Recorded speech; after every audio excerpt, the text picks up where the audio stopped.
Good morning, everybody, and welcome to our full council today, Tuesday, the 15th of October. Our first item on the agenda are declarations of interest. Do I have any, please? No, thank you. Item 2 are the minutes of our previous meetings, the 17th of September and the 3rd of October, which was a special meeting. Do we have any issues regarding those minutes, please? Councillor Peacock? It's just a query, really. Would we, when there's a vote, and on such a contentious issue as post 16, would we normally record who voted in which way? Because it's not in the minutes. I just wondered if that's something we would normally do, or whether that would be something that would be optional. I'll pass you to Leah. Thank you. So at the point the vote was taken, members would have had an option to have asked for a recorded vote. So if that wasn't asked for at the time, then no, that wouldn't ordinarily be the case. Thank you. Councillor Bedford? Thank you. On page 7, second paragraph down, where it says Education, Skills and Funding Agency in March 2024.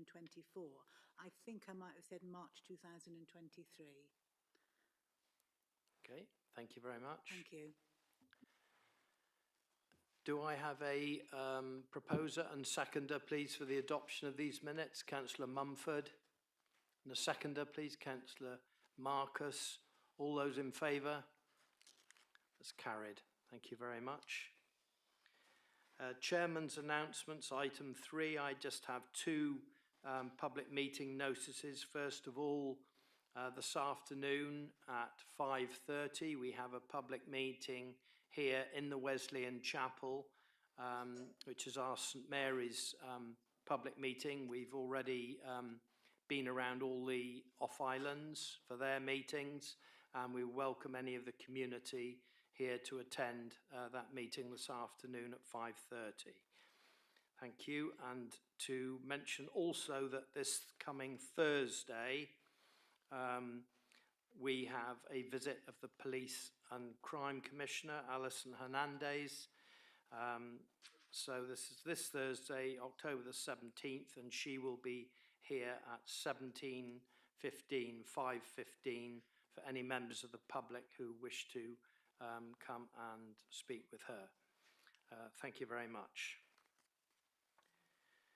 Item 4 on our agenda, any questions under Standing Order 14? I have none. Item 5 is consideration of any motions under Standing Order 12. I have none. Item 6 is to receive the draft minutes from Scrutiny Committee meeting. There are 1 or 2 inaccuracies on that, and they will be corrected in time for the next meeting when the minutes will be confirmed. Councillor Peacock. Is it possible to make a comment about the minutes of scrutiny, or is it just for information at this point? You can, yes. Lovely. So on page 4 of the scrutiny minutes, it says, and I'm going to quote, Healthwatch said that often people didn't want to get in contact as they were nervous about sharing their personal stories with Healthwatch, but often friends of the person will listen to their story and urge them to share with Healthwatch. I read through the minutes because I wasn't at the meeting, and it just flagged to me a concern that is Healthwatch approachable. It's probably not the right place to be saying this, no, but perhaps it's something I can pick up with Avril later. Okay, well, your comments are noted. Thank you very much, Councillor Peacock. Item 7 on our agenda are urgent items. I have none. So we move on to part 1, item 8 on our agenda, which is the Director of Public Health annual report, which is in the hands of Rachel Wigglesworth. Good morning, Rachel. Good morning, Council. And can you just confirm you can hear me properly before I start? Yes, we can hear you well. Thank you. Lovely. Good morning. And nice to see some of you when I visited the islands in June. Been a little time since then, but thank you for making the time to for me to present the Independent Director of Public Health annual report, which covers both Cornwall and the Isles of Scilly. But I hope that it's a topic that chimes and is relevant to people living on the Isles of Scilly too. So I've got just a few slides, if you'll bear with me, because I think sometimes having some visuals to talk through certainly helps me. So I'll just pop those up if I can. Hopefully you'll be able to see that then on the screen. And just to say that sort of every year it is a sort of duty on the councils to and the Director of Public Health report to be published. And so I have the privilege of picking a topic which I know and I feel is a relevant health topic for the population. So this year I chose work and health. I think it's very topical. There's lots of interest in it in the new government around productivity, around how society shapes our health, but also the health of people shape our economy and society. There's a big interrelationship between the two, and this report aims to sort of unpick that a bit, hopefully in an accessible way. It also builds on the previous Director of Public Health annual report, which was around health inequalities and describing the things that drive different health outcomes. So why people have poorer health, some of that can be related back to their opportunities in terms of work, employment and income. So a really important topic. So, but digging into the evidence, we know from a lot of research and studies that being unemployed is particularly bad for your health. So those who are not in work have, poorer outcomes in a whole load of other ways, and a shorter life expectancy and more ill health. So a really clear correlation, but not all work is good for you. So being in work clearly is better, but it's good work. So having a safe, secure job, those with good working hours and conditions, supportive management, opportunities for development. So there's the correlation between being in work being better for health, but those with a good quality job is clearly important in that, and the report digs into what that means. A lot of topical conversations and policy development around, like I say, in the UK, the fact that the poor health of a lot of people, and particularly in an ageing society where people live longer with a number of conditions and then sometimes drop out of work due to their health, that also has a knock-on effect on productivity, and also important in terms of key worker roles. I think relevant to the Isles of Scilly in terms of the need to rely on people to do that caregiving and other essential worker roles. So if we have a sicker workforce, obviously we'll have less stability and sustainability in our economy and some of those key roles that we need to play. So sort of losing some of that workforce has got a real impact. So how can we maximise keeping people well, staying in good work? And again, this just highlighting this slide here that's in the report, what good work is. And I think that's really important to get across in terms of the sorts of economy that you have on the Isles of Scilly, but the fair pay, good working conditions, a job that enables a good work balance, and again, this opportunities for training. So we've drawn on good practice to outline this in the report.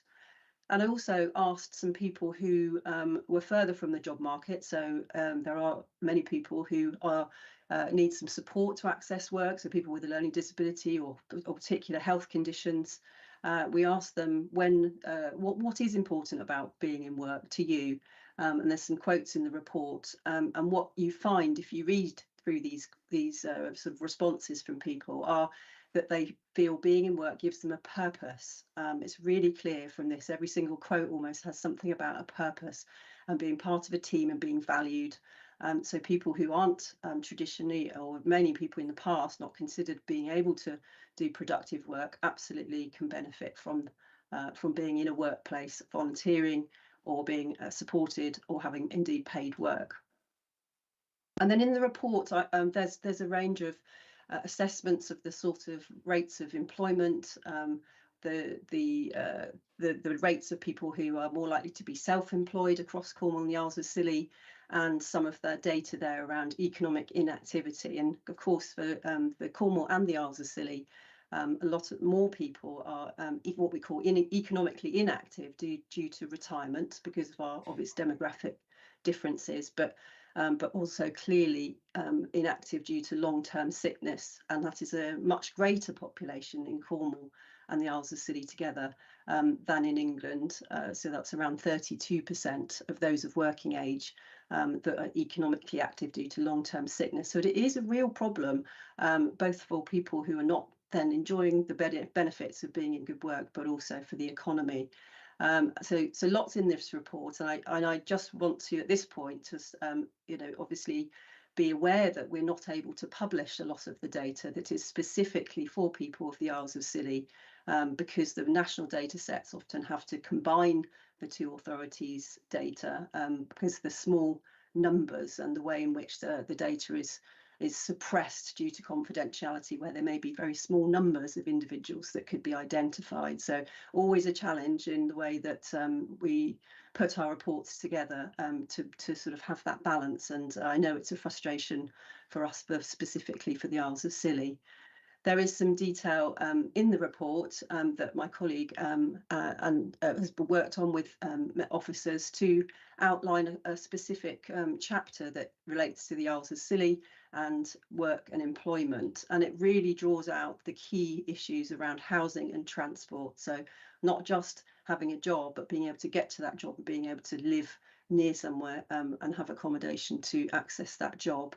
So I hope that that has been brought through in the report, the specific challenges for the Isles of Scilly and working on there. And also in the report, there is a sort of outline of some of the sectors that are the bigger employers in the Isles of Scilly, and that does include obviously the hospitality and catering industry as a much higher proportion of your employment workforce than other areas and England, and also of course the local government and public sector being a large proportion, but also that small and medium enterprises, so it's so important. And just briefly, in terms of the general population, what we find are the reasons that people are not in work due to long-term sickness are very much consistent with the rest of the country, and that is mental health issues and musculoskeletal conditions, so those back and joint and pain that often are associated with some of our more sort of manual labour work, but also across different sectors. So those two really driving some of the reasons that both people are leaving work, but also the reasons that people can't join back into work. So, and there are things that clearly we can do about that and supporting people to get into work. So finally, just leaving you, and hope you've had the chance to look at the recommendations around building a healthier workplace and workforce, what we can do within our workplaces, how we can tackle that economic inactivity and use our power of being in some of our councils, both councils being anchor organisations, that public sector role that we can play in supporting employment, and then also an ask there around fairer funding for local services, including a recommendation to support the Isles of Scilly proposals relating to improving the transport system to help improve work and health opportunities. And then finally around investing in some long-term policies that improve employer and employment rights and support for good work. So that's a quick canter through. But I hope you had the chance to look at the report and you felt that there was a good opportunity to discuss this with you in council. So I look forward to your comments. Thank you very much, Rachel. Councillor Mumford, please. And before you start, councillors in the chamber, could I remind you once again to speak directly into a microphone that is close to you, because apparently the broadcast is still quite weak. So please make sure of that. Councillor Mumford, thank you. Thank you, Chairman. Thank you very much, Rachel, for a very in-depth report. And it's nice to see a special chapter for the Isles of Scilly. Just a couple of questions.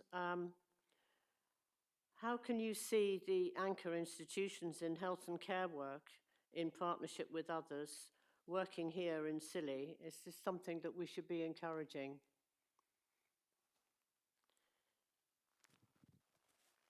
Thank you, Councillor Mumford. Yes, and I've got my colleague Anthony Ball on the line here, who's been working. Hi, Anthony, who has been working in taking forward this recommendation around the role of anchor institutions. I wonder if he might just say a bit about our next steps we're planning. Thanks. Okay, yes, thank you, Councillor Mumford, for that question. Yeah, in terms of the recommendation, it talks about anchor institutions being an opportunity to improve health and work opportunities. And we're currently, previously it went to the Cornwall and Isles of Scilly Leadership Board to that specific recommendation to say we need to work together more effectively on this.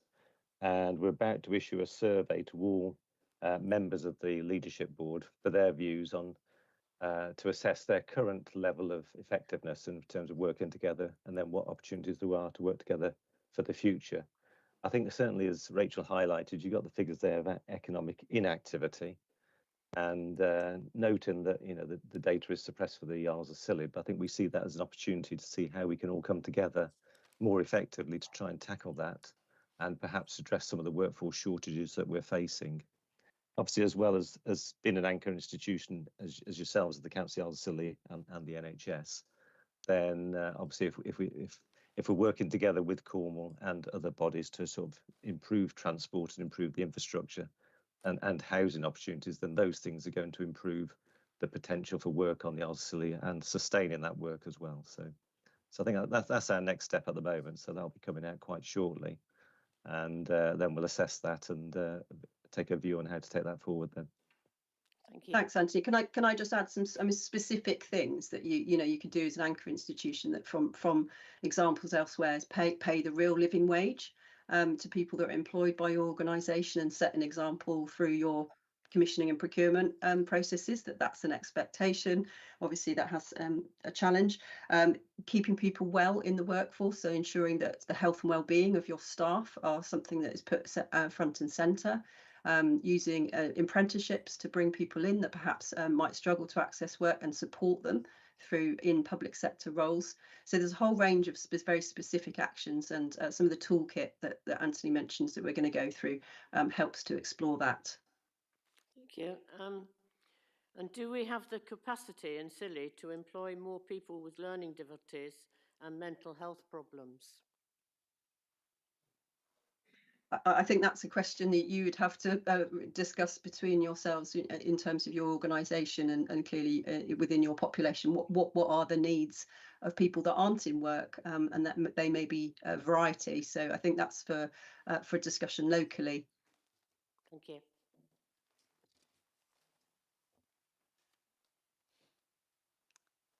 Thank you. Councillor Bedford, please. Thank you. Thank you for the report. There are some typos. Pages that relate to the Isles of Scilly and the chapter just don't link together, please. And there are some typos through this, and I would expect it in such a big report, so it's not a criticism really. If I can go on to the Isles of Scilly page, it's just one page really. It's not really telling us anything we don't know. I think it lacks referencing. I think, it goes on about role of anchor institutions. The Isles of Scilly Council is probably an anchor institution. What is their role? They have a higher percentage of sickness amongst staff than the national average. They do pay island living allowance. I don't think that was explored. It could have been explored. Transport is, in bold, but there are other things on the Isles of Scilly, and I just feel it's a bit of a missed opportunity again. We've just got one small page. There's an awful lot of data in this that I have tried to work my way through, and it's available data. It's a well put together report, but I'm interested in what is happening on the Isles of Scilly, and I don't really get that picture through this report. On the front of the report, it gives you the link to the Cornwall Council website, nothing about the Council of the Isles of Scilly website. And I have actually been onto all the Council of the Isles of Scilly policies in regard to health and safety. And for an anchor organisation, it is regrettable that most of them, but all of them, could do with being reviewed and looked at again. work is quite complex, isn't it? And we're talking about productivity.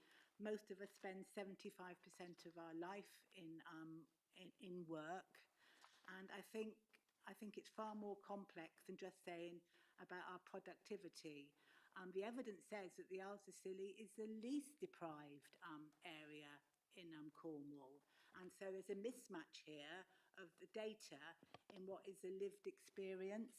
And I would like to have seen some data about, and I appreciate about confidentiality, but you could have probably done like a story, somebody just sit down and talk to someone about what it is like to work on the Isles of Scilly and the challenges that, especially if you've got health conditions.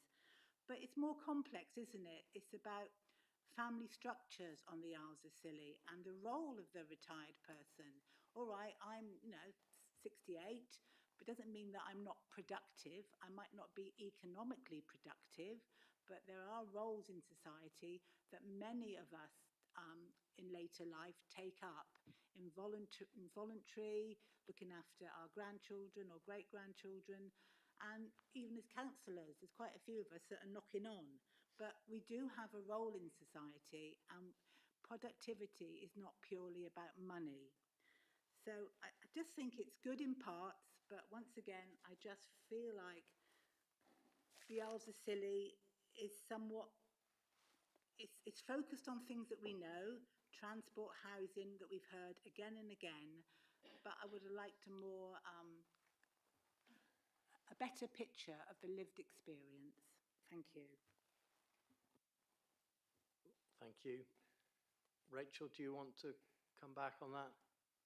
Thank you. No, I appreciate those honest comments, and we'll take those back. And we did just again sort of try to make sure that we had conversations, and Anthony, I know, has led in some of those areas. But I hear you, and I think you've made some helpful suggestions to thinking about improving the Isles of Scilly sort of content in the future. Just to note that I think that I unfortunately gave you not the completely final version of the report for publication because my PA was on leave, and obviously I made a mistake. So I will make sure that the final version is published, and perhaps I could speak to your web team about creating a page for the Directors of Public Health report, annual reports, that can be hosted on the Isles of Scilly Council as well as the Cornwall Council, rather than just having it in Cornwall Council.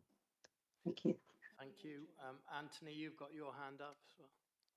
Yeah, I was just going to follow up with Rachel's point there. So certainly we'll make sure it is linked to the Council Isles of Scilly website, because that's my mistake for not doing that. So apologies for that.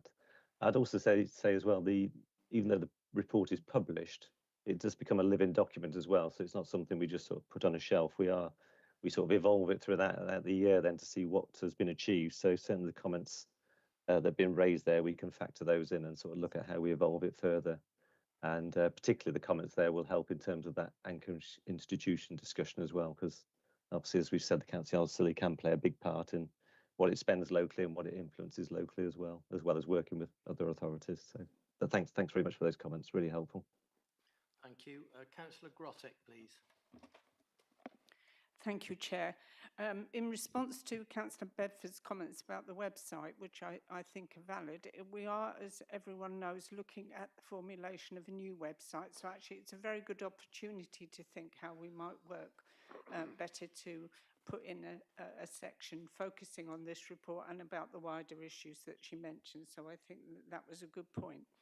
Thank you to the Director and the team for the comprehensive report and the recommendations.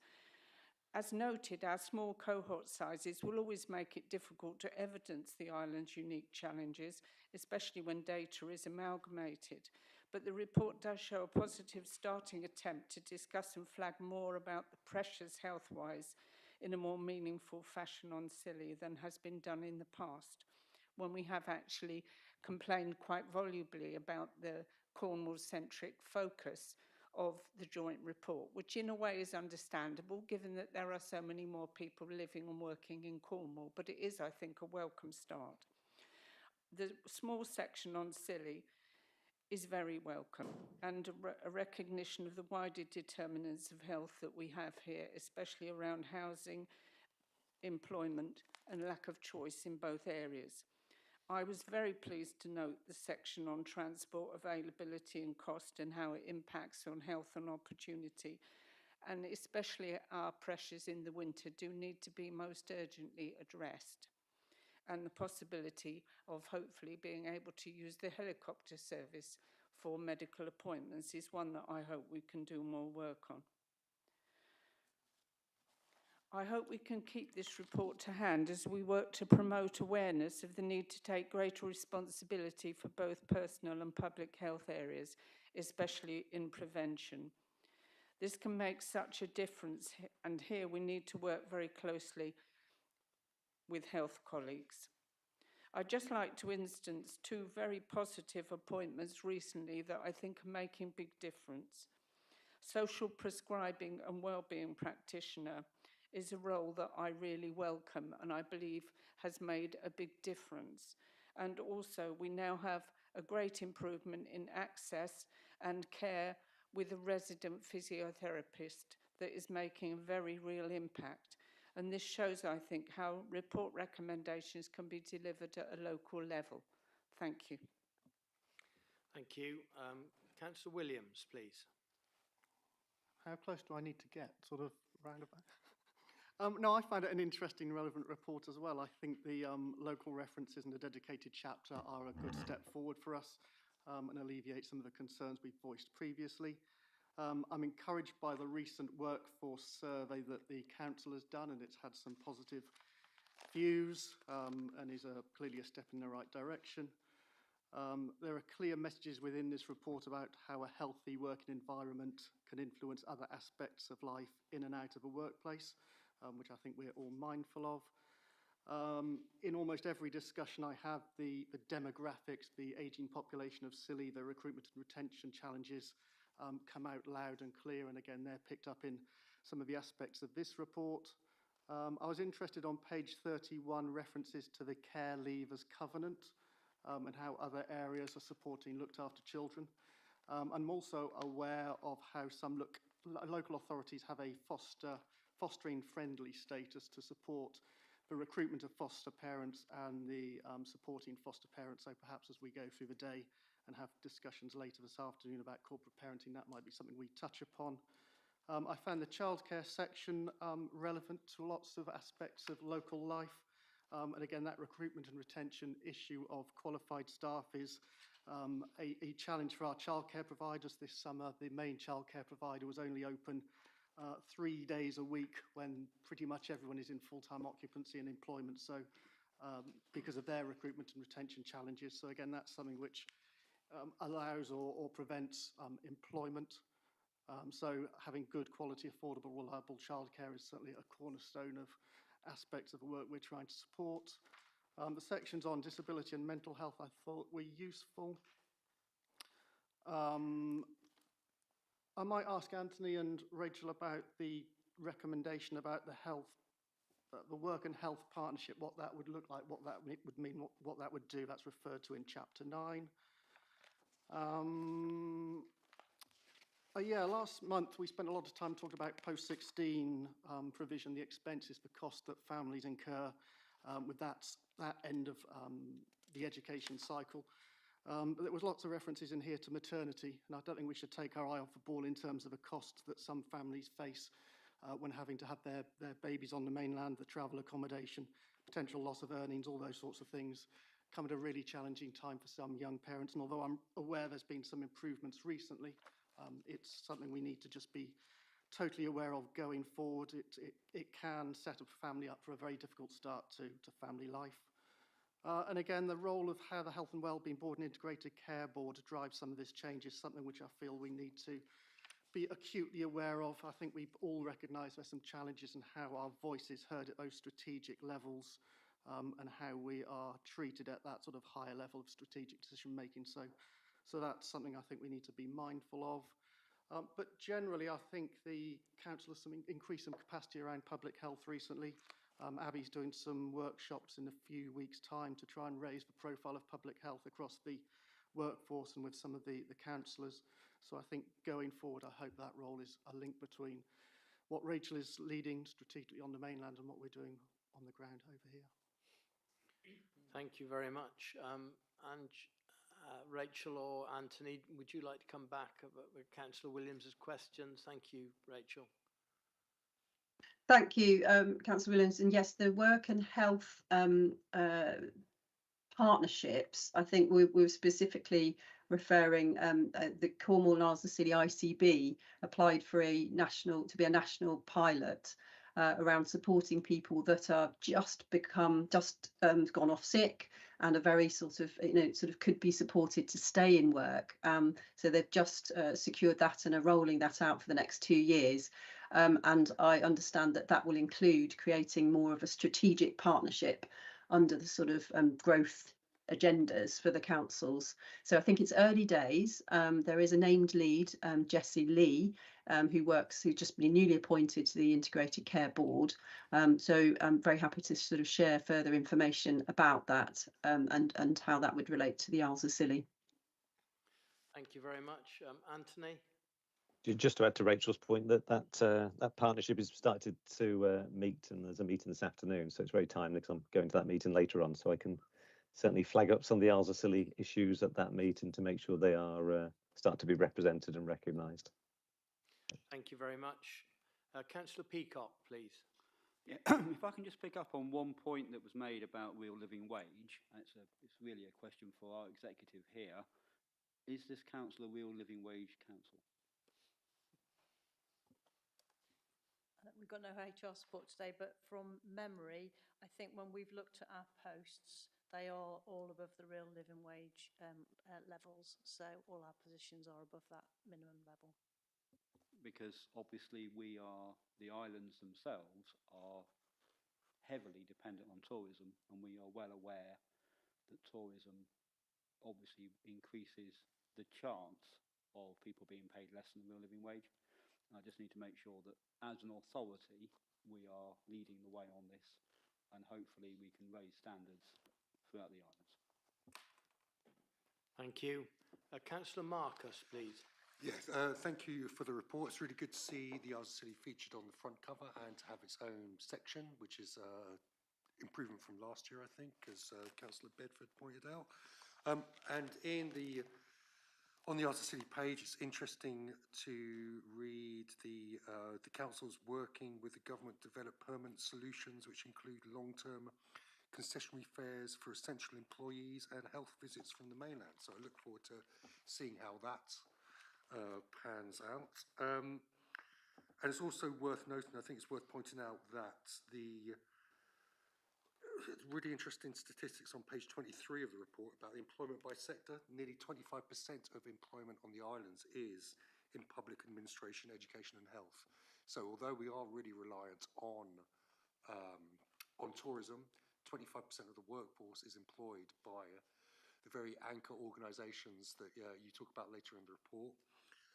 It's really good to see the foundations of community wealth building and anchor institutions come into the report. I remember when I started talking to officers about this in 2021, I was met with a lot of blank looks and kind of what are you talking about? But so now to see this in this report and to see the importance of spending locally and employing locally and how that can affect people's lives, how that's woven into this report and the recommendations, it's really good to see. So thank you. Thank you. Councillor Bedford, please. Thank you. Let's pick up on what Councillor Peacock said. Local authority wages are banded, aren't they? It's a national wage. It's banded. But actually, our local authority, along with health, do actually pay an island supplement, island living allowance to a lot of their posts, I understand, at Park House. And so that enhances the wage. What would it be good if we actually understood how much of disposable income families have living on the Isles of Scilly compared to on the mainland or in Cornwall, because that will really give an idea of parity, won't it? How much is on your rent? We hear some rents are quite, takes one whole wage. So to have some idea of the disposable income after. I just wanted to pick up on what Councillor Marcus said. We are a local authority, we are an anchor organisation, but an awful lot of our senior roles now, in fact, majority of them, they are the role, the person doing the role is actually based on the mainland, and those big wages are actually taken out of the economy. And I think we need to do a bit of work here as the local authority about the impact of us being an anchor organisation, but our key workers are based not on the islands, and that would be an interesting piece of work. Thank you. Thank you. So we've had Councillor Grottick. If I may just quickly say, Councillor Bedford, I think the work we're doing on housing should include a look at the rents that people are actually paying, because I think some of the rents that young families especially are paying is impacting on their health, well-being and security. Thank you. Thank you. Could I please have a proposer for the recommendations and a seconder? Councillor Mumford, seconded by Councillor Grottick. All those in favour, please. That's passed. Thank you very much. And thank you very much indeed, Rachel, for your work, and to you, Anthony, as well. Thank you. Thank you, Council. Thank you. So we move on to item 9 on our agenda, which is the Children and Families Update Report in the hands of our Director of Children's Services, Anne. Thank you. I'm just going to respectfully hand to Joel as our lead member first. I'll kick off, Councillor Chairman. Williams, introduce. Thank you. So members should be very familiar with the position of Children's Services. There have been regular reports to full council and to scrutiny. So for those who sit across both, you'll have probably heard a lot of what I've got to say. For others, it will be exciting and fresh. It's 6 months since the last visit from Ofsted, and the findings from that second monitoring visit have been shared with members in the public forum. Members will recall from that monitoring visit, the feedback from Ofsted was pretty negative. Since then, we've redesigned the leadership of the service. We've got a new director, a new head of service, and 2 new social workers. And it's also worth noting that, in my opinion, the working culture of the wider team has also shifted significantly. There's a much more integrated feeling in the way they're working, and perhaps working in a more holistic and collaborative way across the whole board. For most of 2024, Ofsted's criticism has focused on pace, processes and partnership. And although we won't see Ofsted on island until early next year, DFE were here a few weeks ago to do some work with different partners to try and find out how they were assessing progress. Verbal feedback was generally positive, and they recognised significant improvement in pace. They were positive about the processes and the changes we'd brought about there. They still had concerns about some aspects of partnership working. It's becoming very clear that to embed long-term stability in the service, we'll probably need to spend more on staffing, and that's touched upon in the report this morning.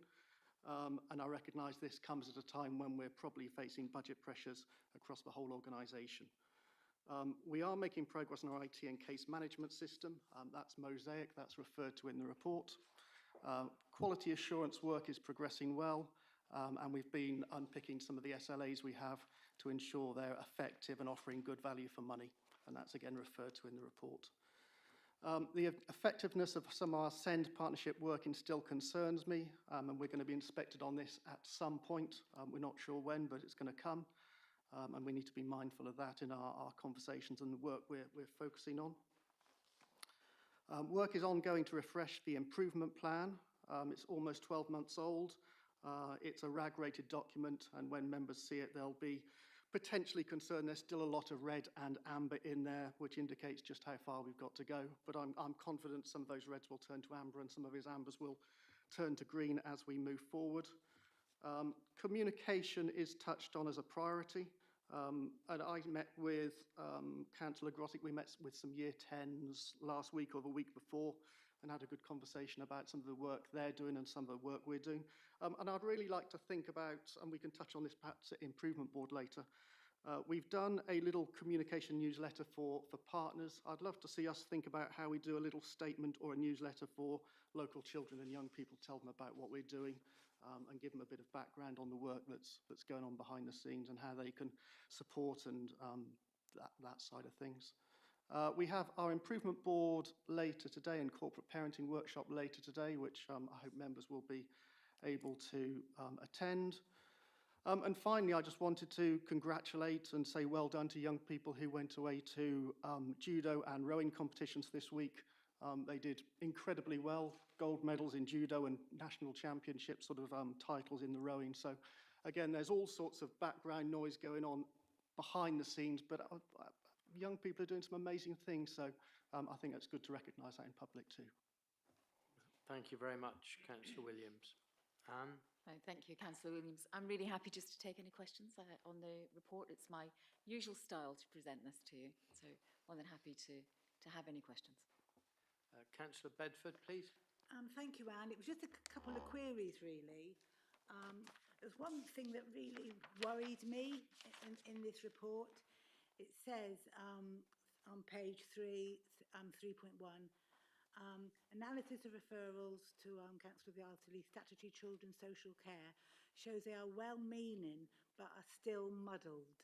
I actually had alarm bells with that. Muddled worries me when it comes to children and safeguarding. Can you just reassure me that the muddling has stopped?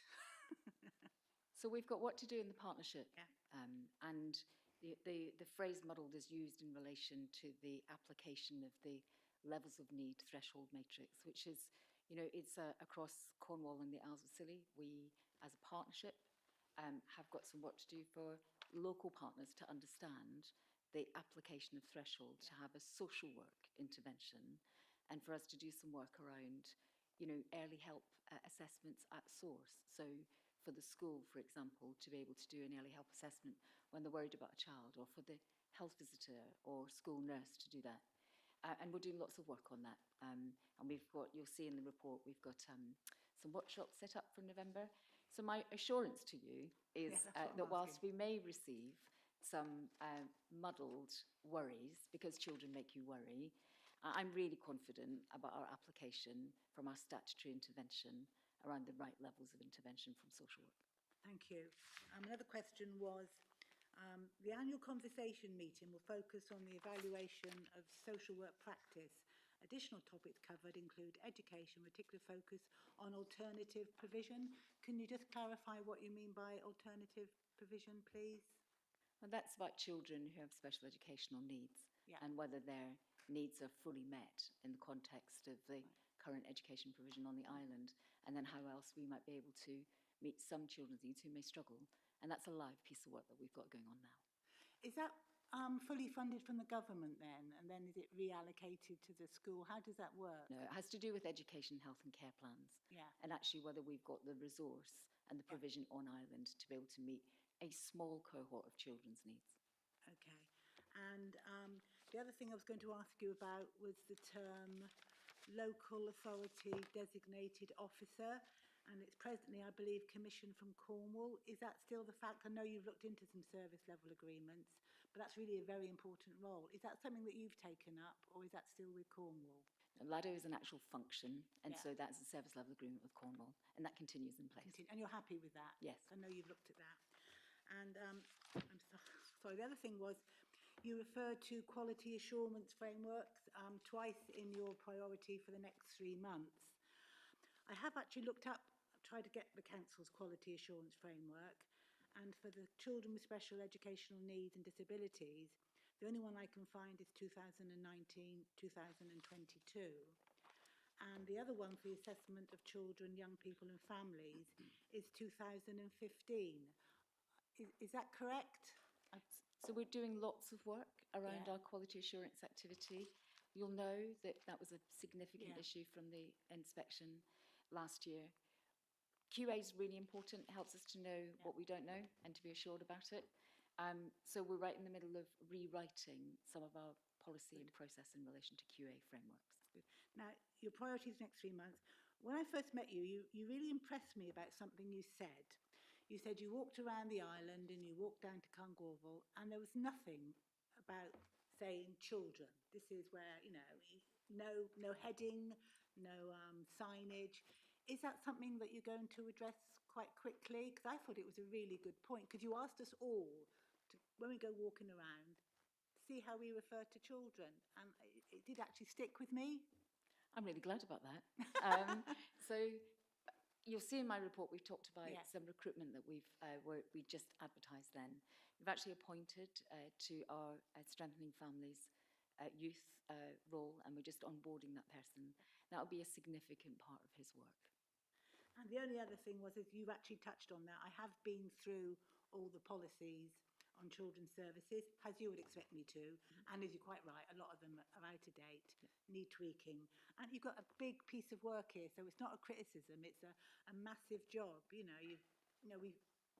After a year, the government came back, or the inspector came back and said, no, you're still not good enough. So I appreciate it's a really big piece of work. And so I thank you for what you're doing so far. Thank you. Thank you. Councillor Peacock, please. Yeah, I'd like to echo Joel, second name, apologies. Councillor Williams's comments around communication. I think that's really important, and that work is really important we get that out, because I think there's a little bit of a void at the moment, especially around the dreaded post-16 subject. And the other bit I want to pick up on is the SLAs. I know the SLAs were partly put in place some years ago because people felt a little bit isolated on Ireland. I know we've moved on from that point, but I'm assuming there are still links in social workers' professional development, such as that role is obviously presumably taken by you now, but I'm assuming that is still within the normal scope of work of a social worker. I'm just a little bit, if you start taking SLAs away, I just want to make sure in my own mind that the supervision role is still there and still working. Does that make sense? So some of the service level agreements were in place naturally because of the requiring that skill from elsewhere. But we've got a highly experienced and well qualified service made up of really good people now. So I'm really confident our professional supervision. It's delivered both by myself and by Sarah Allam as our service manager. The other thing to say is, of course, I've put it in my report that in my role as part of the partnership, I am now chairing the Learning and Review subgroup. And what's really important about that is that the Isles of Scilly will have their slice of the pie in terms of professional development as a result of that. So it's a really good move. And I have to give real credit to Cornwall colleagues who've been really fantastic around some of that stuff. So partnerships are really important, both locally, regionally and nationally. Thank you. Councillor Grottick, please. Thank you, Chair. Just to say, as Councillor Williams mentioned, we'll be continuing the conversations with young people who are very articulate and explain very clearly what their priorities are, one of which is a space that they can call their own, which is challenging, but we shall certainly be trying to accommodate that. And I would just say the judo youngsters did really well, and I gather some of our youngsters did really well rowing in Plymouth quite recently as well. So there's a lot of very accomplished youngsters that we've got here. Thank you. Thank you. So we have 3 recommendations. Could I please have a proposer for those? Councillor Williams, and a seconder, please. Councillor Peacock. All those in favour? It's unanimous. Thank you very much, and thank you very much, Anne and Councillor Williams, for your report. We move on now to item 10 on our agenda, which is the draft Cornwall and Isles of Scilly local nature recovery strategy, which is in the hands of Rebecca. Thank you, Rebecca. Thank you. Good morning, members.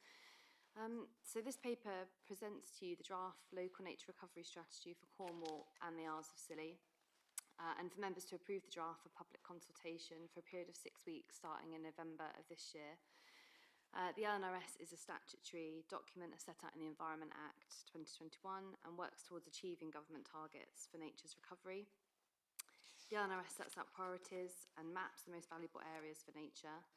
The draft strategy has been created and led by Cornwall Council through its role as responsible authority, and has been supported by the Council of the Isles of Scilly through its role as the supporting authority. The LNRS has been shaped locally by Natural England, our partner organisation, stakeholders and the local community, and it's been locally led and informed by interested parties, including environmental professionals, wildlife experts, alongside the local community. The LNRS is of strategic importance to the islands and will allow us to take action for nature. The timeline for adopting the LNRS is presented in the report, with the aim of the LNRS being fully adopted by this council in March next year. Thank you, and happy to take any questions. Thank you. Councillor Legg, please. Thank you. Yeah, this is obviously just to go out to consultation and not yet adopt this. I think if members have comments, they should try and keep it to sort of fundamental issues with the strategy. If you've got sort of grammar and spelling mistakes, perhaps they could be sorted out over email.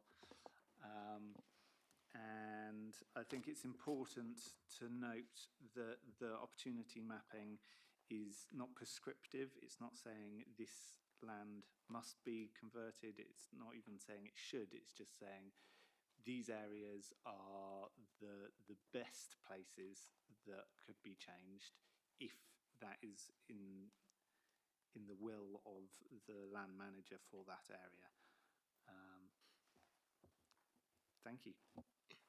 Thank you very much. Councillor Watt, please. Thank you, Chairman. Firstly, I think this is a great improvement on the earlier environmental growth strategy for Cornwall and the Isles of Scilly. And I did comment at the time, a couple of years ago, 2-3 years ago actually, that it was too Cornwall-centric and concentrated on forests, rivers and lakes, none of which we've got over here. I did suggest a separate Isles of Scilly appendix to that document, but this new version has a whole new section called Nature in the Isles of Scilly, and as a statutory document, it sits, in my opinion, sits comfortably alongside our climate change action plan. And it also stresses throughout the document that it is a guide, not a prescription, that Councillor Legg pointed out just now. I have a slight disappointment, however, that it excludes marine nature recovery. But I do understand why and realise that would make it huge and far too complex. And this is already 167 pages long, and it would make it probably twice as long as that. However, I have a few comments to make. Firstly, on page 45 of the document, we are positioned as 36 miles from Cornwall. Unless we've been tectonically moved further into the Atlantic, it should be 28 miles.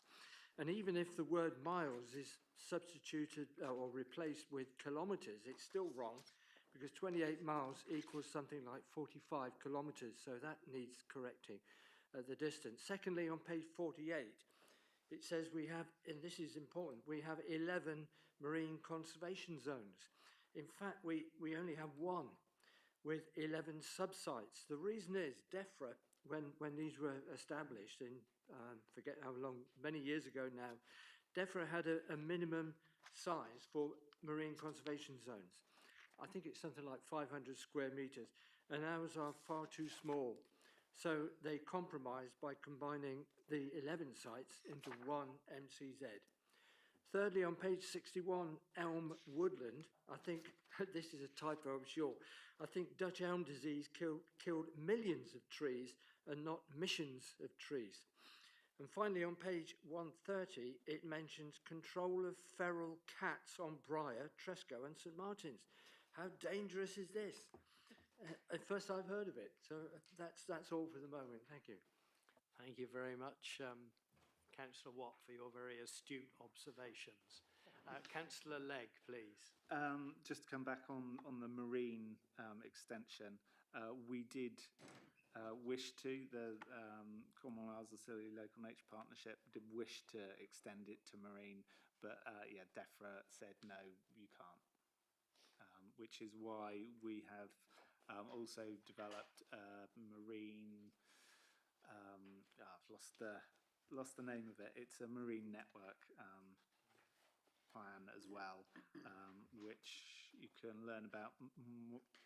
Learn more about it tomorrow at drop-in to do with the local nature recovery strategy and the marine. Is it Marine Recovery Network? Okay, thank you.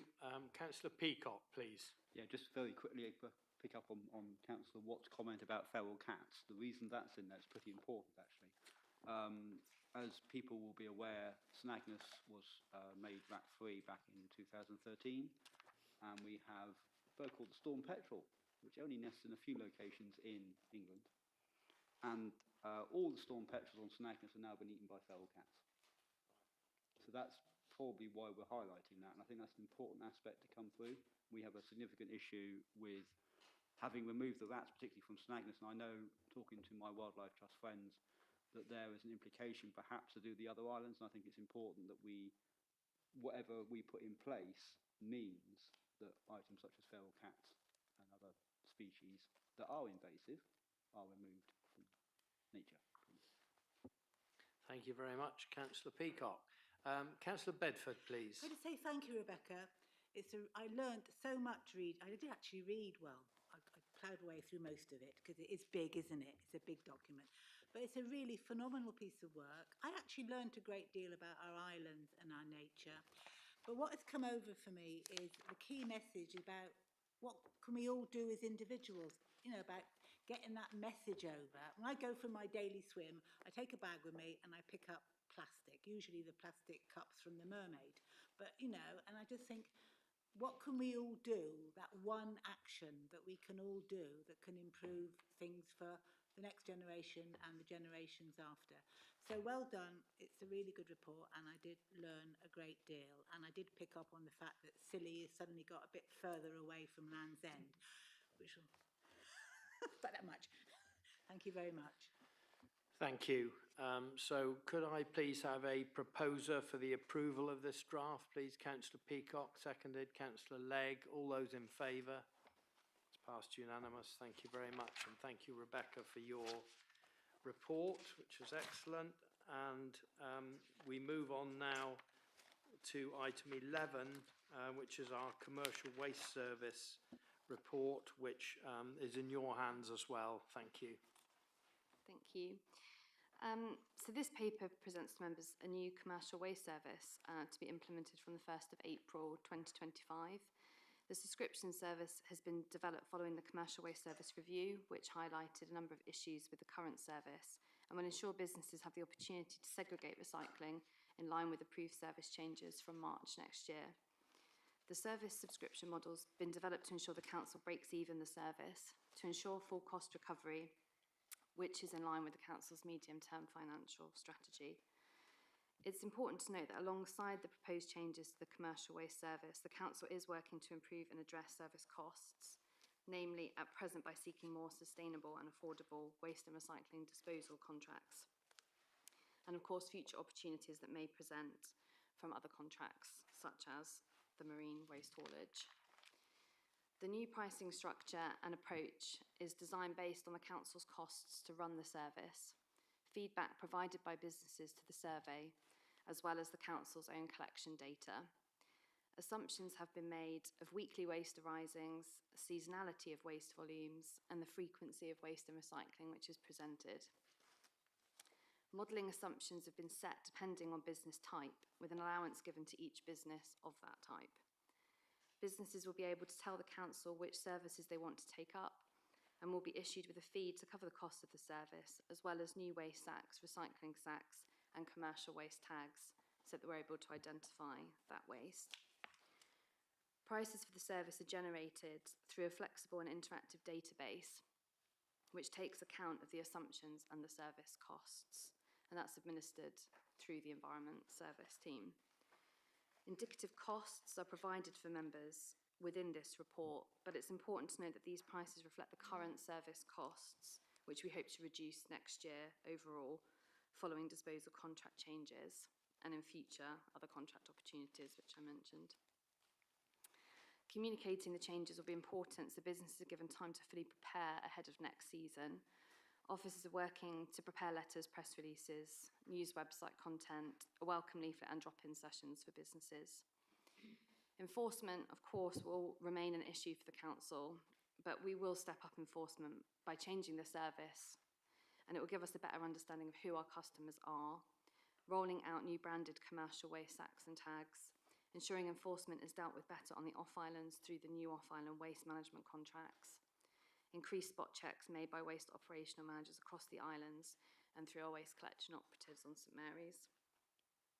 Businesses will be required to sign up and pay for the services they receive from the council, and will be required to enter into a contract with the council for providing that service, with terms and conditions attached.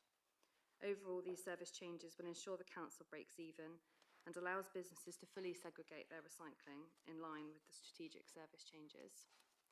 Thank you, and happy to take any questions. Thank you. Councillor Legg, please. Yeah, this is a report that we sort of asked for in March, or we agreed in principle in March, moving to a subscription model. I just wanted to ask the officer about how small businesses that wouldn't want to have a regular collection, what they should do with their waste. So by small businesses, we would assume that they are ones that produce in very, very low volumes at very low frequencies. So not needing a weekly service and producing such little waste that they wouldn't need to have the system, basically. But if they come forward to us and say that, then they will be charged a nominal fee, which would just be a lesser amount, basically. Just in recognition of the fact they are producing commercial waste, but it's very little. Yeah, I think there's a lot of people who want to do the right thing, and making sure we don't leave them out is important. But this is primarily for businesses that want a regular collection. I am interested in members' discussion of recommendation 2, and would appreciate anyone raising their thoughts on recommendation 2. Thank you. Councillor Sims, please. I thought Tim was before me. Okay. Councillor Dean then. Thank you. Thanks, Steve. That's very noble of you. I don't know what I was going to say suddenly. Oh, that's fine. Yeah, it's very welcome that there's a subscription service. I think it's a much fairer way of doing it, and I think most businesses will appreciate it in that they can budget better for their waste costs if they're doing a subscription service. So I think the principle is really good. I agree with Councillor Legg that maybe some of the smaller businesses might struggle to, but I'm sure we can evolve this over time. As for the 10% reduction in charges, it's very noble to have it in there. I'm a bit surprised to see it in there. I don't really know how I feel about it, because we're trying to cover our costs, and it seems a bit strange to, save money with one hand and I don't know, whatever.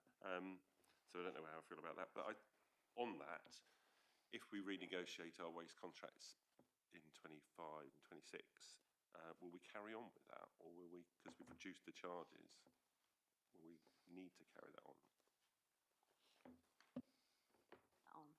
I think it's a matter of sort of principle for members, really, with the 10% reduction. I think it's in recognition that some businesses, properties mainly, self-catering holiday lets, pay council tax already. There are quite a few that do, and I think it's the understanding that some of the income received from paying council tax goes towards managing waste. So it's probably seen as a good thing, and also would encourage those business types to actually take up the service. Of course, we could change it in future if we no longer needed to give the reduction, but I think it allows to cross that bridge a little bit with businesses that are currently paying council tax, to offer them a slight reduction. There are other councils that also do that, or at least one that I know of that also does that. Thank you. Councillor Sims, please. I'll refer to recommendation 2. I think it's I'm a bit like Tim, really. I think it's a good idea, but I don't. It's a problem area, and I don't think this is obviously not a perfect solution, but I think it's better than what we got now. So I think that overall it's a positive thing to do. I just wanted to ask about the durability of the reusable sacks, because particularly with business units, they don't necessarily put their stuff out on the pickup day because of changeovers, etc. And if we could have a situation where the they're not perhaps as durable as we think they are, and over the course of they're obviously going to get wet, they're going to be exposed. So just have we given consideration to that?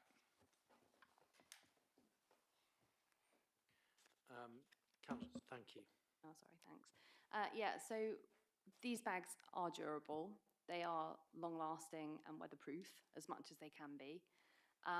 Obviously, there'll be a system in place for businesses that need replacement sacks to be able to get them replaced. So part of the service offer from the council is we issue you with the recycling sacks, and they can be replaced if they wear and damage. Councillor Peacock, could you just put your mic off a minute, because Councillor Yeah, Sims wants to come back. One Thank you. other thing, well, specifically, I think I'm allowed to mention specific premises, Godolphin Flats. There are, I think there's 9 units there. I think there's only 2 of them are lived in. The rest of them are lets. It's, I've always thought, specifically with units like that, it would be easier to give the two residential units there some sort of tags or something they can put on their bins, because then they just go out and the guys who pick them up know exactly what they are, and the rest of them have to go commercial. Because I think if you got they're heavily the domestic users are heavily outnumbered by the business users. That was just a thought that I've had a number of times over the years, and I think it's worth consideration still. Very helpful, thank you, Councillor Sims. Councillor Peacock, you were next, please. Thank you. Yeah, just a couple of points. This 10% discount scenario, I'm aware of the reason behind it being the fact that they're already paying waste. I just have unintended consequences which are which we could inadvertently get ourselves into. I think there is a a feeling in the business community that we tried to get as many businesses onto business rates as possible. There was in the past a theory that if you were a business on a council tax rate, it was good for the council, but I think that has now moved on. So therefore, for me, I would be concerned if people stayed on a council tax rate rather than moving to business rates if they get cheaper possibilities of their waste, which could be quite significant. And the other bit, I don't see very much about biosecurity in the report. It's just a general comment. Obviously, at the moment, St Agnes is, as I've just alluded to in the LNRS, we are rat-free, and I just need to make sure that that is highlighted. The residents know that, obviously, but there is again, going back, I'm aware of a project in the next 2 or 3 years to try and do the other islands, and this is a real good opportunity just to get that message across, which I didn't think came across in the report. Thank you. Rebecca, do you want to come back on the earlier question from Councillor Peacock? Yeah, I didn't really consider the biosecurity thing, I guess because it's dealing with waste on each island. So when we're working with the steamship company around the movement of waste from St Agnes and the other off islands, I think it's always made sure that St Agnes waste is dealt with last, so that there's no opportunity for rat incursion. And I think you're right in what you say about the seabed recovery project on St Agnes and the possible extension of that to the other off islands. A significantly great opportunity for waste management, because of course they go hand in hand. So thank you. Thank you. Councillor Roger, please. Yeah, thank you. Thank you for the report, Rebecca. Very informative. Just a couple of questions. Maybe it's my misunderstanding, but the charge, say for a self-catering or even a business, you're being charged for the sacks still, the larger, bigger sacks. So if you, and then charged per collection. So if you put 1 bottle in that sack, you pay the same price as if you had 100 bottles in that sack. Okay. So if you have 1 bedroom self-catering property, you'll pay the same as a 7-bedroom self-catering property. I'm not sure how that will encourage necessary compliance with all of this, and perhaps it needs to be broken down further. I'm not sure, but that just seems an anomaly to me, that you would get charged the same for collecting 1 bottle as if you 100, or sacks of residual waste or whatever, cardboard, etc. Also, the second question was timing. I know last time we changed all of this, we were criticised for the timing of it very close to the season, particularly from a couple of our larger self-catering agencies. Can you just confirm when everyone will be able to understand this and factor it into their plans for next year? Yeah, just to go back to your earlier point about the quantity of waste that's put out. So the charge is based on what businesses tell us they want. So if they want a single sack collected weekly and all 3 recycling sacks collected weekly, that there will be a charge applied to that. If they need more than that, because they're a bit bigger, they tell us they will want 2 sets, so the price will increase. So, and there is the opportunity to change things within the database that we've got, so we will go back and have a look at that. But to go back to the timings, we have communicated with businesses the strategic changes around the new recycling. So businesses have been aware for some time that we're changing the service, but they haven't yet known the details of the subscription service. So we aim to do that as soon as possible, really, at least by end of November. And we have been running those drop-in sessions, so lots of businesses have been involved. Some of the bigger holiday management companies, let's say, have been to those as well to understand from their perspective, because of course the council doesn't actually collect a lot from a lot of those. Some of them manage the waste themselves. Some of them have third-party hauliers. So I think the community, the business community, hopefully understands that changes are coming. They just don't know the details, but we do aim to be able to provide all of that by the end of November. Thank you. Just to come on, one issue I see, and I know I have as a small business, is particularly with the wet residual food waste. This system encourages you to hold on to that longer in order to make sure your bag is full, and therefore you feel as though you're getting best value for money. That obviously has potential health issues and smell issues, etc., etc. And just wondered, how are there going to be different sizes of bags, or is it just one size of bag, particularly for what I would call food waste? There will just be the one sack for residual waste like there is currently, yeah. And the council offers a weekly service of collecting that material, which is pretty standard when food waste and other products like that are inside the residual waste. So a weekly collection service should deal with that issue.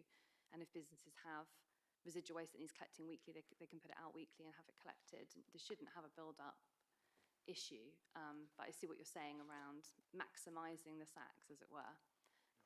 But that comes back to business and their management of their waste.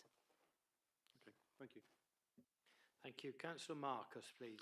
Yeah, 10% reduction. I'm not sure that necessarily will work. If you look at the stats that you guys collected, most of the reason that self-catering units didn't use a recycling service was either that they didn't understand what could be recycled, which I'm sure we can get over with nice simple pictures about paper goes in one box and plastic goes in another box, but also lack of space. So, because lots of the self-catering units are maximised for space, so it'd be a good time to have some shares in people that make 3-sided bins with 3 compartments in, basically.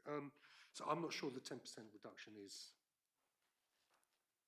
valid, but I guess that we can always review this as time goes on. It's easier to, in my mind, it's easier to add a reduction than to remove it, if you like. So I'll propose that we remove recommendation 2. Okay, thank you for that. Councillor Bedford. I would support what Councillor Marcus says. I'm really not happy with recommendation 2. Is it been costed, Rebecca? How much it would cost the council? Yeah, it's been provided as part of the database, or it's been provided as part of that. So the consultants that helped us break even the service have taken that into account, and it is sort of part of it. We don't have to apply that, though, of course. Yeah, I wouldn't so be happy. Yeah, recommendation 2 at all. And you talk about enforcement. Can you just clarify how that would go about, or is it something for negotiations? Because I've got a feeling we'll have bin patrol policemen. Yeah, so obviously our waste collection team on St Mary's are directly employed by the council, so they know that they need to enforce the commercial waste service alongside managing the household waste service as well.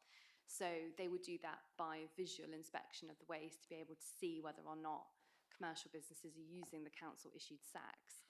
If they're not, then they haven't signed up to the service at all, so they need to kind of get in touch. I think by way of enforcement, it's letters initially to businesses saying that obviously you need to participate in the service that the council is providing for you.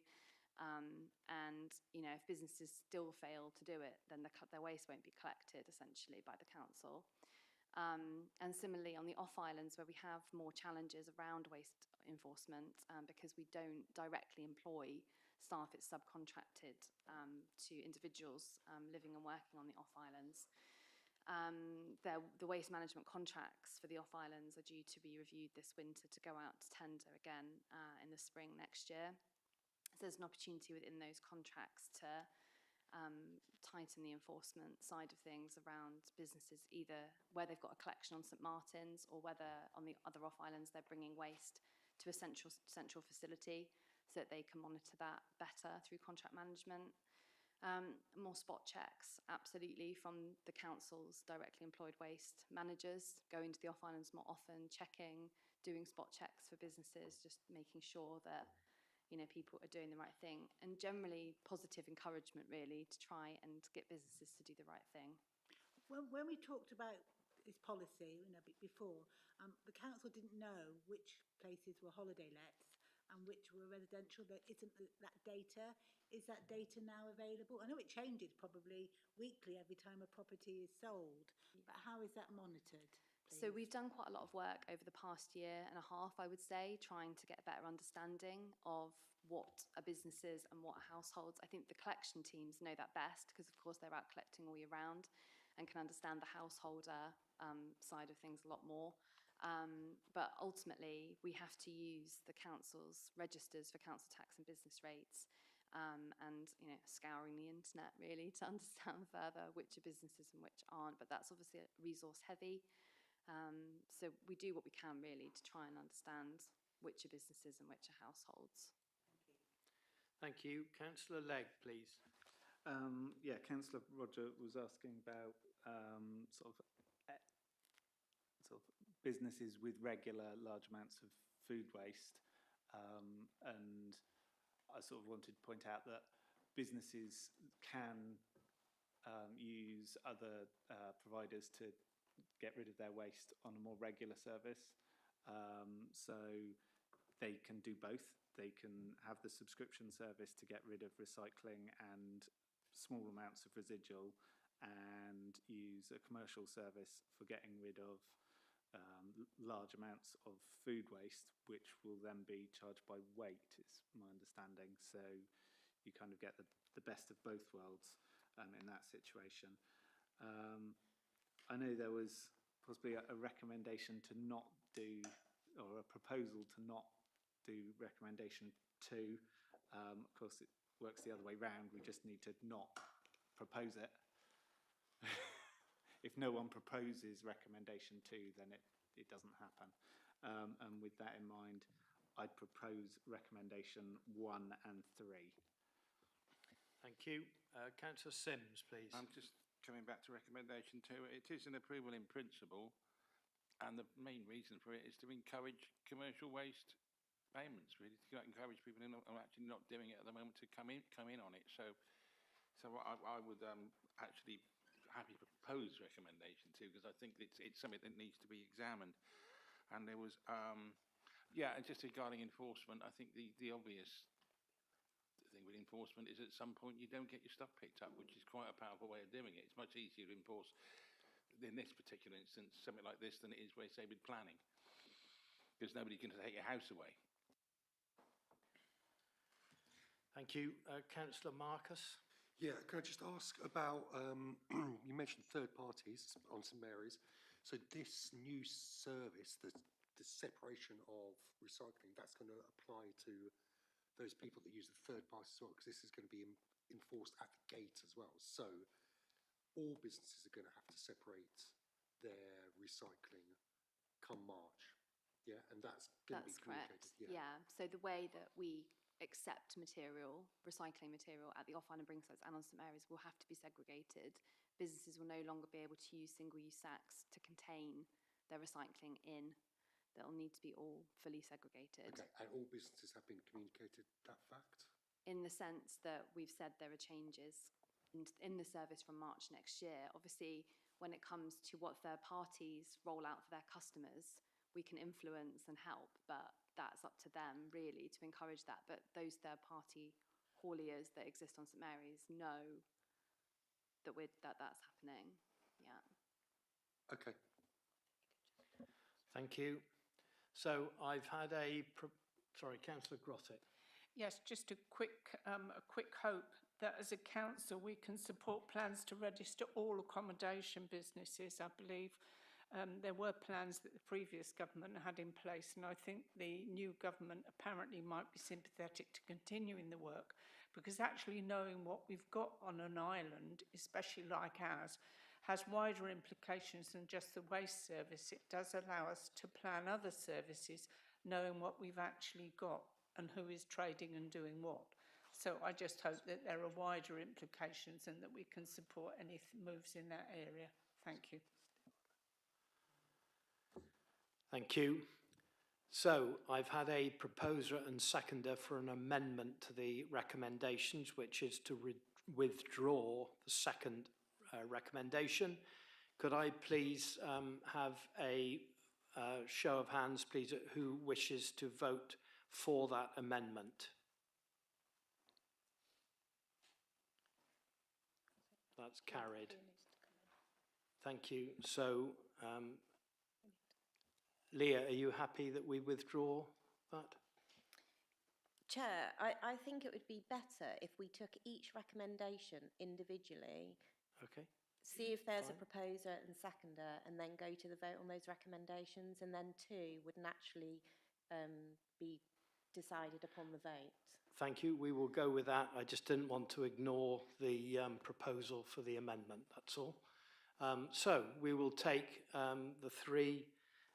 First of all, have we got a proposer and a seconder for recommendation 1, please?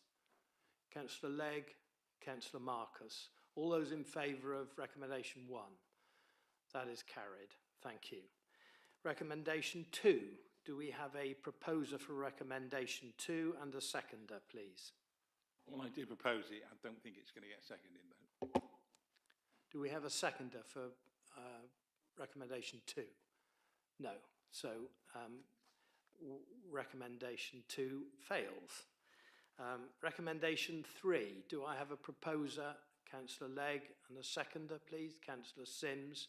All those in favour of recommendation 3? It's carried. Thank you very much. And Rebecca, thank you very much for another good report.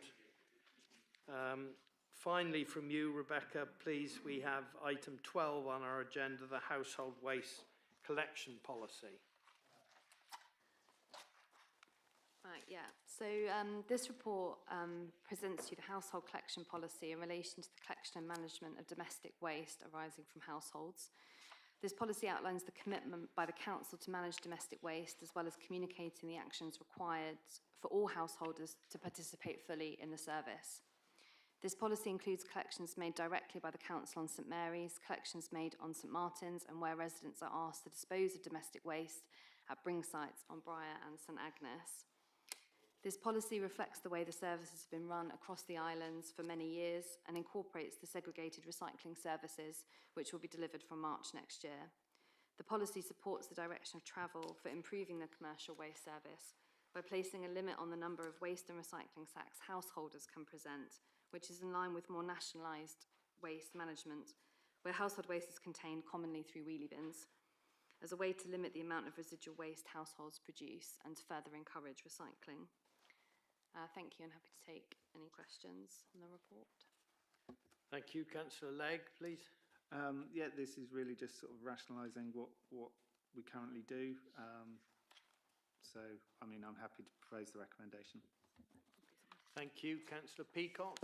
Yeah, a couple of questions. I note that it says that residents should be using grey, obviously the black sack still, which is, again, not to harp on, but from NRS and previously, it is a biosecurity hazard, particularly on the off-islands, to have a number of black sacks around. No doubt, hopefully, similar to what happened on St Agnes, when the Seabird Recovery Project Mark II does happen on the islands, that will mean that residents will be provided with a position where perhaps they might get a wheelie bin as we did on St Agnes. However, in the interim, I just wonder whether we're able to offer for sale the bags that we are producing for businesses, should people wish to do something other than put black sacks out on the street. Because plainly, if you put black sacks out on the street, they can be, you know, I just walk every day, I walk past the Mermaid, I'm not doing that, but that area seems to be particularly bad for collection of waste all over the place, and probably because it's adjacent to the harbour, you do find a lot of residual waste on the street, and anything we can do to stop that would be great. That was that first point, and the second point is obviously there's nothing about biosecurity in here again, so that's the point I raised previously. And thirdly, can you just clarify, will assisted collections be available on St Agnes and Briar? Because currently residents have to take the waste to the waste site. Oh. Thank you, Councillor Peacock. Yep, so the Seagull Proof Sacks, we will be issuing businesses with those as part of the new service sign-up, but they often use wheelie bins or other lidded bins. We do communicate to householders, and through this policy we'll be able to do so more around containerisation, the responsibilities for that. So the council does sell the council does sell Seagull Proof Sacks to householders, which they are available for people to buy at a low rate. So that is available. We don't have them as mandatory, but in the report it does suggest that that could be a future direction of travel for the council. As wheelie bins we don't provide, but perhaps we could provide mandatory Seagull Proof Sacks for everyone moving forward. Thank you. Oh, and assisted collections, yeah, sorry. So this does actually bring the assisted collections across all the islands, which wasn't the case before. So this means that the assisted collection service is available to anyone across the islands that meets the criteria. Thank you. Councillor Bedford, please. Thank you, Rebecca. It says here financial implications, none. But if we at the council are buying all these sacks to give to domestic properties, that costs, doesn't it? So am I being a bit daft? Yes, I am being a bit. No, that's a separate report and proposal that we put through. If you like, this particular policy won't. Right. Just, can you know my obsession with policies, and I don't apologise for that because they're important. And there are words that I'm a bit unhappy about. It's like on page 10, 2.14, the council will take appropriate action. I do think the council needs a proper policy on what is their view is appropriate action, because it will cause, if someone has their bin emptied and someone else doesn't, little community. They are encouraged to bring their local, encouraged? Was it pat on the back? Or, I think it has to be more specific with the policies. And what other worries me a bit, on page 10, 2.15, discretion of the operator's judgment will be collected for health and safety reasons. I've been through the council policies, as we all know now, and we really do need to tackle the health and safety policy, moving and handling. We are talking, if it's at the discretion of the operator and they injure themselves, the council are accountable, which is why we need a robust policy. But it's not a criticism, it's a big piece of work, but all the pieces have to fit to make it work and to make it safe. Thank you.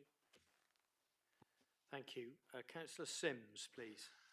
Yeah, a couple of things. 2.3, I think it's a problematic paragraph. It says the council will collect what is considered a reasonable amount from residents. As the council does not supply residents with wheelie bins or alternatives, it's required to limit the number of residual black bag sacks created. That sort of implies it's the council's fault, i.e. because we don't do this, you have to do this. When I think really that the notion is to try and reduce the number of black bag waste, as opposed to it's because it's something the council can't do.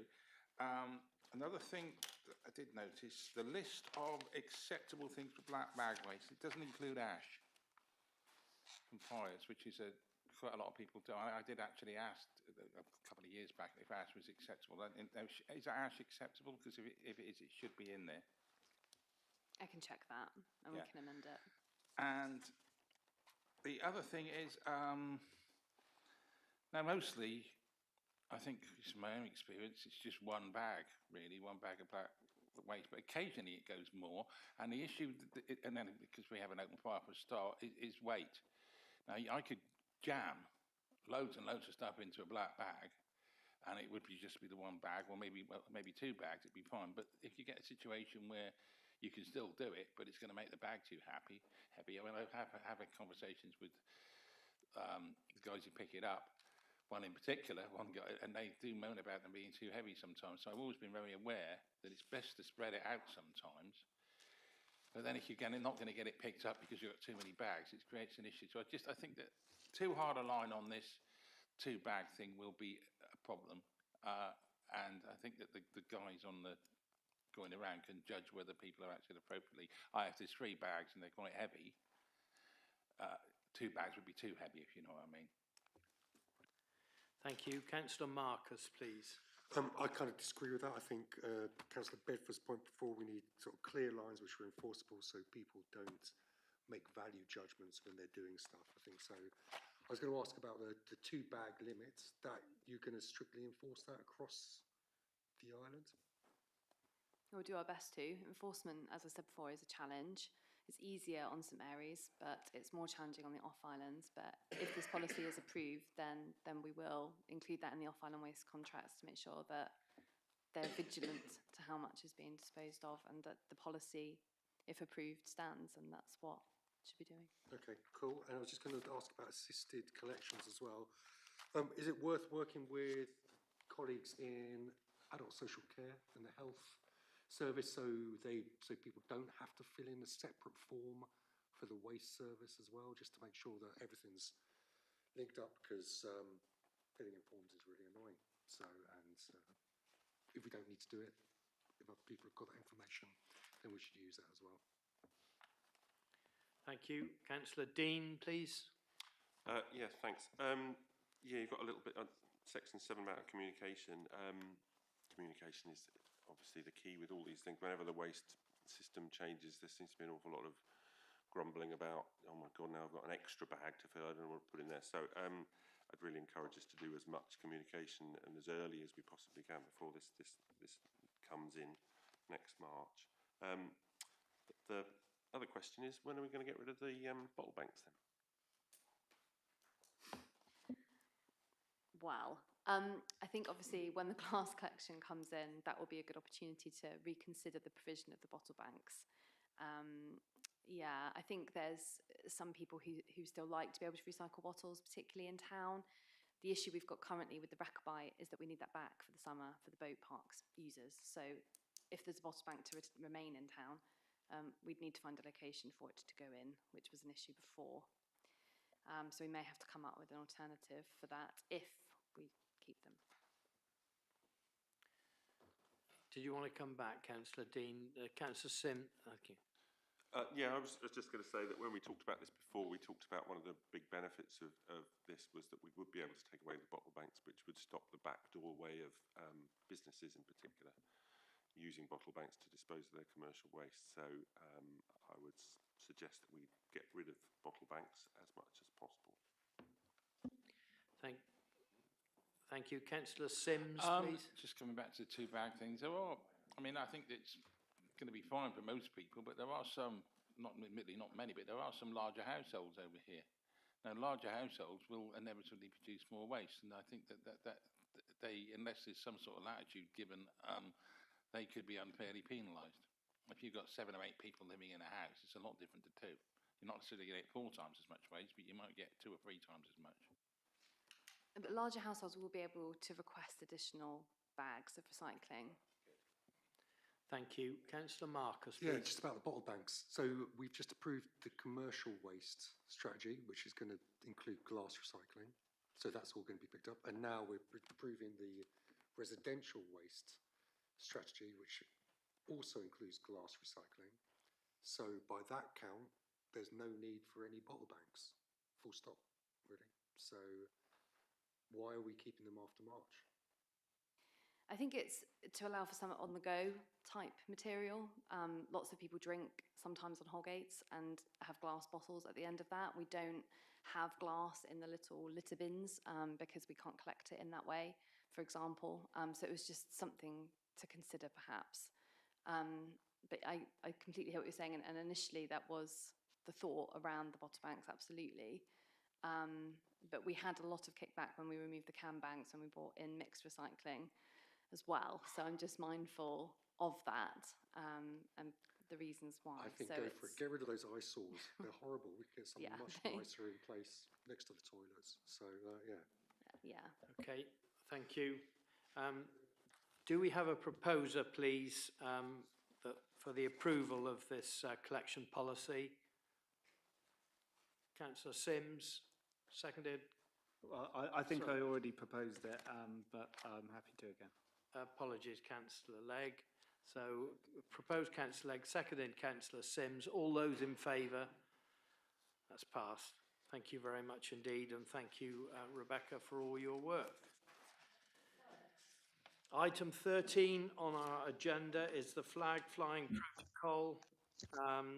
Council flagpole, and that's in the hands of Rachel, joining us online.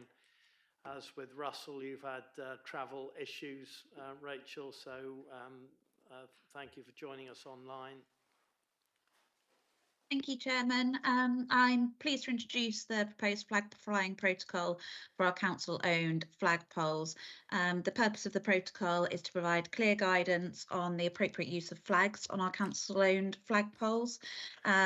It's designed to formalise, standardise and standardise our approach to flag flying in line with government guidance to ensure that we can maintain consistency, respect and clarity when we fly flags on any of our council poles. That's it really. It's quite a short report, so I look forward to hearing your thoughts on it and answering any questions you might have. Thank you very much, Rachel. Councillor Dean, please. Yeah, well done, Rachel. This must have been very exciting doing this for you. So I'm just going to propose the recommendation. Thank you. Thank you. Councillor Bedford, please. I'm going to say I was talking to Nicola before the meeting, and what we still can have the flag at half-mast. Whether you're saint or sinner over here, I think it's quite a nice little local touch to still be doing that. If families still want it, to have a flag flying at half-mast at the death of a loved one, well, or a hated one, or whatever. Thank you. Councillor Legg, please. I was going to second the recommendation and also take the opportunity when talking about flags. I know I've asked about it before. And I believe that Tom looked into it about adopting the blue and orange flag as the official flag rather than current old smiley. It's slightly different, but perhaps there's a link there. Rachel, do you want to come back? Sorry, Tom. I haven't got anything to add. I would need to do some work into that to look at whether that was something council want to adopt. We would probably need to consult on something like that too. So bring it back to another council. Yeah, it's a separate item. It's not directly related to this. Yeah, so we'll take that separately. It's not related to this. Thank you. That's fair enough. Yeah. Thank you. Councillor Sims, please. It just says here the council has one flagpole located on the Wesleyan Chapel. Do we have a flagpole on the Wesleyan Chapel? I haven't seen it. So in the report above the protocol, paragraph 6 there does show, so we are due to get it sort of imminently, so it's with planning at the moment, but in the meantime the pole on the town hall will continue to be used until it's relocated to our civic building of the Wesleyan Chapel. On that, well, the point I was going to make, I mean, if possible, I think it would be quite nice to continue using the flag on the town hall because it's more central, depending what the management of the town hall in due course think. And the other thing is, I would like to pick up on Anita's point. There was a bit of a hoo-ha earlier this year about the flag not being at half-mast. And now obviously Birmingham Council couldn't possibly do this if a resident died. They'd never, ever, the flag would be permanently at half-mast. But I think it's a nice thing here. If a resident passes away or at the time of their funeral, I think that perhaps it would be nice to actually firm that up and put a proposal that to add to this flag policy, that if a resident passes away on the day of their funeral, the council will endeavour to put the flag at half-mast. Obviously, it's information issues with it as well, but I'd like to put that as an additional proposal, if that's sensible. That's okay. That is within the protocol there. It does state that the union flag will be flown at half-mast to show respect following the death of a local resident on the day of the funeral or cremation, whether that is held locally or otherwise. So that is already written into the policy. Nicola, please. Just in relation to the suggestion of whether we continue to use the Old Town Hall, we are in discussions with the future managers of that facility, and I'm confident that we'll be able to replicate this policy for that building as well, because I think that's the one where people see the local tradition because it's more central. So I'd like to see both this building and the Town Hall use the same protocol, but obviously that's out of our hands. It's not a direct control, but we will be asking that that's included moving forward. Thank you.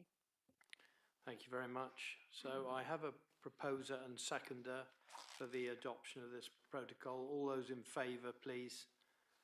That's carried. Thank you very much indeed. And thank you very much, Rachel, for your report. Thank you. We move on now to the last item on our agenda, item 14, trustee appointment to the Isles of Scilly Charitable Trust, which is in the hands of Tom. Thank you, Tom. Thank you, Chairman. Members are invited to appoint a nominative trustee for a 4-year term to the Isles of Scilly Charitable Trust, which comprises the Edward MacDonald Fund and the Pilot's Widows Fund, which you'll know merged a couple of years back. The vacancy has arisen due to the resignation as nominated trustee of Mrs. Margaret Davis. We've received one expression of interest from Mrs. Sarah Hale. Nominated trustees are appointed by the council. They don't have to be members of the council. So the recommendation is that members appoint a nominative trustee for a 4-year term to the Isles of Scilly Charitable Trust, which comprises the Edward MacDonald Fund and the Pilot's Widows Fund. I'll just pass on to Councillor Williams, who's the chairman of the trust, who might want to speak on behalf of the person who's put forward an expression of interest. Thank you. Thank you, Tom. Councillor Williams. Thanks, Tom. So the Isles of Scilly Charitable Trust sits separately to the council, but the council and the trust work in partnership as the deed was set up to allow that link to exist. And I just wanted to thank Joseph Payne, who as part of his role within the council supports the admin functions of the trust. He goes way above and beyond what we would expect, and we're very grateful for that. I'd also like to put on record thanks to Margaret Davis, who served as a trustee for 7 years and has brought a really healthy non-council point of view to lots of our discussions. Councillor Watt, Councillor Grottick and myself sit on there, on the trust, so to have some non-council viewpoint is always very healthy. As Tom said, we had an expression of interest to succeed Mrs. Davis from Mrs. Sarah Hale, who I suspect is familiar to most of us within the chamber, and I'd be very happy to formally nominate her to take on that role. Thank you very much. Councillor Grottick. Yes, I'd be very happy to second that nomination, and if it's passed, I should be very happy to welcome the lady to our next meeting. Thank you. Councillor Peacock.